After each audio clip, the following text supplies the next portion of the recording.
আপোনালোকৰ মনলৈও কেতিয়াবা নহয় কেতিয়াবা এইটো প্ৰশ্ন নিশ্চয় আহিছে যে আমাৰ ভাৰত চৰকাৰৰ ওচৰত নিজৰ কাৰেন্সি মেচিন অৰ্থাৎ পইচা বনোৱা মেচিন আছে আৰু চৰকাৰে যিমান বিচাৰে সিমান পইচা বনাই ল'ব পাৰে। তেন্তে কিয় চৰকাৰে পইচা বেছিকৈ নবনায়? কিয় চৰকাৰে বহুত পইচা বনাই দুখীয়া মানুহৰ সহায় নকৰে? কিয় চৰকাৰে দুখীয়া মানুহবোৰক ধনী কৰি নেপেলায়? যদি চৰকাৰে সকলোকে ধনী কৰি দিব পাৰে তেন্তে কিয় কৰা নাই? যদি চৰকাৰে বহুত পইচা বনাই মানুহৰ মাজত এৰি দিয়ে তেন্তে যিসকল লোক খাদ্যৰ অভাৱত ভোকত আছে তেওঁলোক ভোকত থাকিবলগীয়া নহয়। যিসকল লোক নিবনুৱা অৰ্থাৎ কৰ্মসংস্থাপন বিচাৰি আছে তেওঁলোক সেই সমস্যাৰ পৰা মুক্ত হ'ব। যিসকল খেতিয়কে পইচাৰ অভাৱত আত্মহত্যা কৰিছে তেওঁলোকে আত্মহত্যা নকৰিব। যিসকল লোকে বাসস্থানৰ অভাৱত ৰাতি ৰাস্তাত শুৱে তেওঁলোক ৰাস্তাত শুব লগা নহ'ব। আৰু যিমানবোৰ মানুহৰ সমস্যা পইচাৰ লগত জড়িত হৈ আছে তেওঁলোকৰ হাতত যেতিয়া পইচা আহিব তেওঁলোকে সেই সমস্যাৰ পৰা মুক্তি পাব। যদি এই প্ৰশ্নটো আপোনাৰ মনতো আহিছে তেন্তে এইটো ভিডিঅ' আপোনাৰ কাৰণেই হয়। কাৰণ এই ভিডিঅ'টোত মই আপোনালোকক ক'ম আচলতে চৰকাৰে বেছি পইচা কিয় নবনায়। কিন্তু তাৰ আগতে মই আপোনালোকক ক'ব বিচাৰোঁ যে এনেকুৱা ধৰণৰ কোনো বিষয়ৰ সত্যতা মই আপোনালোকৰ মাজত আনি থাকোঁ। যদি চেনেলটোত আপুনি নতুনকৈ আহিছে তেন্তে চেনেলটো ছাবস্ক্ৰাইব কৰি অল নটিফিকেশ্যন অন কৰি লওক যাতে চেনেলটোৰ প্ৰতিটো আপডেট ফাৰ্ষ্ট অফ অল আপোনাৰ তাত। এতিয়া আপোনাৰ প্ৰশ্নটোৰ উত্তৰলৈ যাওঁ। চাওক, এইখিনিত আপুনি এটা ৰুল বা নিয়মৰ বিষয়ে জনাটো দৰকাৰ যে চৰকাৰে সিমানহে পইচা বনাব পাৰিব যিমানখিনি নেকি চৰকাৰৰ ওচৰত ৰিচ'ৰ্চেছ বা উৎপাদনীয় শক্তি আছে। অৰ্থাৎ সহজ ভাষাত ক'বলৈ গ'লে চৰকাৰে সিমানখিনিহে পইচা বনাব পাৰিব যিমানখিনি নেকি চৰকাৰৰ এখন দেশৰ কাৰণে প্ৰয়োজনীয় সামগ্ৰী উৎপাদন কৰিব পৰা ক্ষমতা আছে। ইয়াৰ অৰ্থ হ'ল এখন দেশৰ ওচৰত পইচা সিমানহে থাকিব যিমানখিনি দেশখনত ৰিচ'ৰ্চেছ অৰ্থাৎ উৎপাদন কৰিব পৰা শক্তি থাকিব। যদি উৎপাদনৰ পৰিমাণ কম হ'ব তেন্তে এখন দেশে বেছি পইচা বনাব নোৱাৰে। যদি ইয়াকে মই আপোনালোকক টেকনিকেলি বুজাবলৈ যাওঁ তেন্তে ই এনেধৰণৰ: Sum of values of all the goods and services provided in the country is equal to sum of amount of money in the country. মানে এখন দেশত যিমানবোৰ গুডছ এণ্ড ছাৰ্ভিচেছ প্ৰভাইড হ'ব সিমানে পইচা এখন দেশৰ ওচৰত থাকিব। এতিয়া এটা সহজ উদাহৰণেৰে আপোনালোকক বুজাব চেষ্টা কৰিম। ধৰি লওক এখন দেশত 100জন মানুহ আছে আৰু প্ৰত্যেকজনৰ ওচৰত 10 টকাকৈ আছে। যদি 100জন মানুহৰ ওচৰত 10 টকাকৈ আছে তেন্তে গোটেই দেশখনৰ ওচৰত কিমান টকা হৈ গ'ল? গোটেই দেশখনৰ ওচৰত 1000 টকা হৈ গ'ল। এতিয়া দেশখনৰ ওচৰত আছে মাত্ৰ 100 কেজি ঘেঁহু। ইয়াৰ অৰ্থ হ'ল গোটেই দেশখনত আছে মুঠ টকা 1000 আৰু ঘেঁহুৰ সংখ্যা হ'ল 100 কেজি।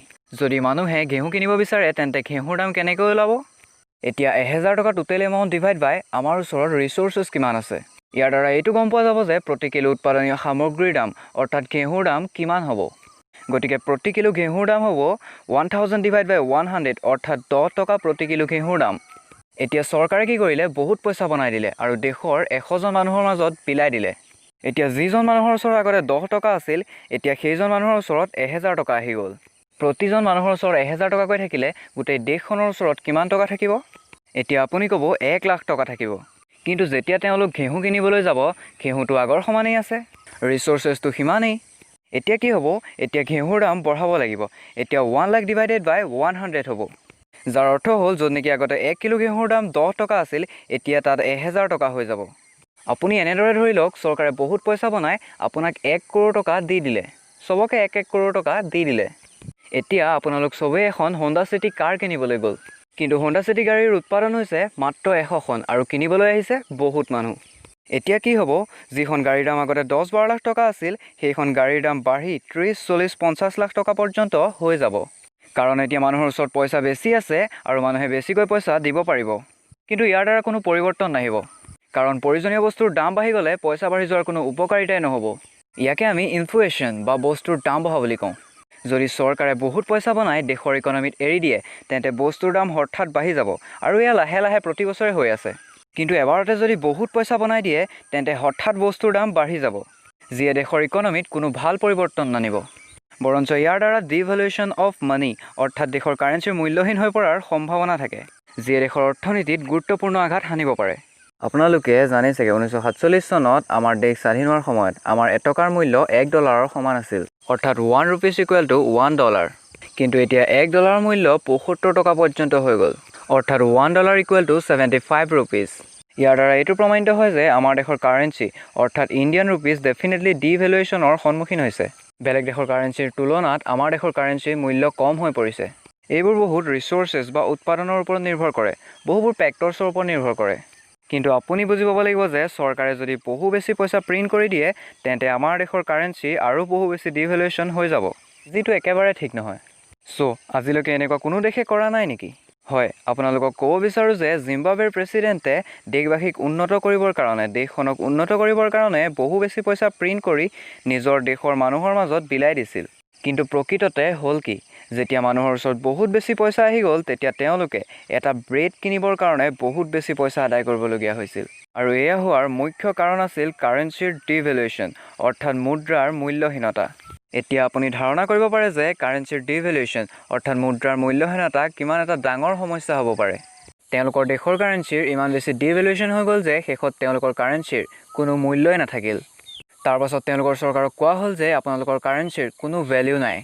সেইবোৰ আপোনালোকে কাগজ বুলি ভাবক। এতিয়াৰ পৰা ফৰেন কাৰেঞ্চিকহে জিম্বাবৱেত মান্যতা দিয়া হয়। কাৰণ তেওঁলোকে প্ৰথমে 1 মিলিয়নৰ নোট বনালে, তাৰপাছত 1 বিলিয়নৰ নোট বনালে, তাৰপাছত 1 ট্ৰিলিয়নৰো নোট বনাই দিলে। কাৰণ বস্তুৰ দাম প্ৰতিটো ৰাতিতে 2 গুণ, 3 গুণ, 4 গুণকৈ বাঢ়িবলৈ ধৰিলে। আৰু শেষত গৈ তেওঁলোকৰ কাৰেঞ্চিৰ কোনো ভেলিউৱেই নাথাকিল।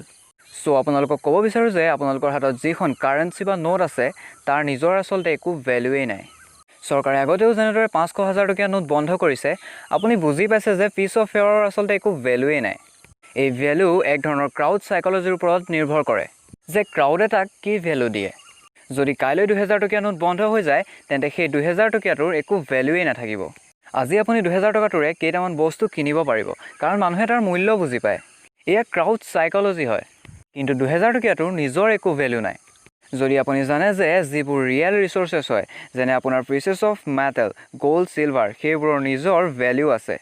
যদি আপুনি পইচা ইনকাম কৰে, তেন্তে সেইবোৰৰ ইনভেষ্ট নিশ্চয় কৰক। কাৰণ কাৰেঞ্চি দিনক দিনে ডিভেলুৱেট হৈয়ে থাকে। আজিৰ পৰা 50 বছৰৰ আগতে 1 লাখ টকাৰ যিমান মূল্য আছিল, সেয়া আজি নাই।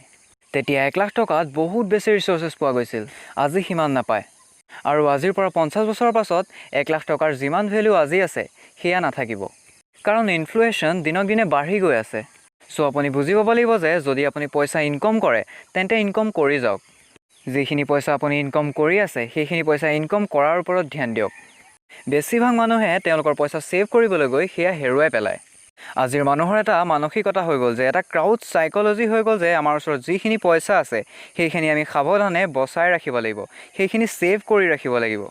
বাট কাৰেঞ্চিৰ ভেলিউ দিনক দিনে কমি গৈ আছে। আচলতে ইম্পৰ্টেণ্ট কি? বেছি পইচা ইনকম কৰিবলৈ শিকাটো। যে আমি বেছি পইচা ইনকম কৰাৰ চেষ্টা কৰিব লাগে আৰু সেইবোৰ ইনভেষ্ট কৰিব লাগে। ডেট আমি নিজৰ কাৰণে, আমাৰ ফেমিলিৰ কাৰণে এটা উপযুক্ত ৱেল্থ ক্ৰিয়েট কৰিব পাৰোঁ। যদি আপোনাৰ ভিডিঅ'টো চাই ভাল লাগিল, তেন্তে সোনকালে ভিডিঅ'টো লাইক কৰি দিয়ক আৰু এই ভিডিঅ'টো শ্বেয়াৰ কৰি দিয়ক, যাতে মানুহে বুজি পায় আচলতে চৰকাৰে কিয় বহু বেছি পইচা প্ৰিণ্ট নকৰে। আৰু এইখিনিতে এটা কথা ক'ব বিচাৰোঁ যে চাওক, চৰকাৰৰ ওপৰত ডিপেণ্ডেণ্ট হৈ নাথাকিব। কোনো চৰকাৰে আপোনাক ধনী কৰিব নোৱাৰে। তেওঁলোকে যিমানেই প্ৰমিছ নকৰক কিয়, আপুনি নিজেই সকলো কৰিব লাগিব। আপুনি নিজৰ সহায় নিজেই কৰিব লাগিব।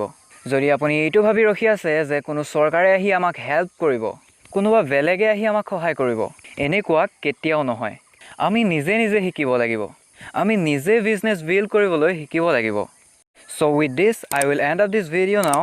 আকৌ লগ পাম আপোনালোকক নেক্সট ভিডিঅ'ত।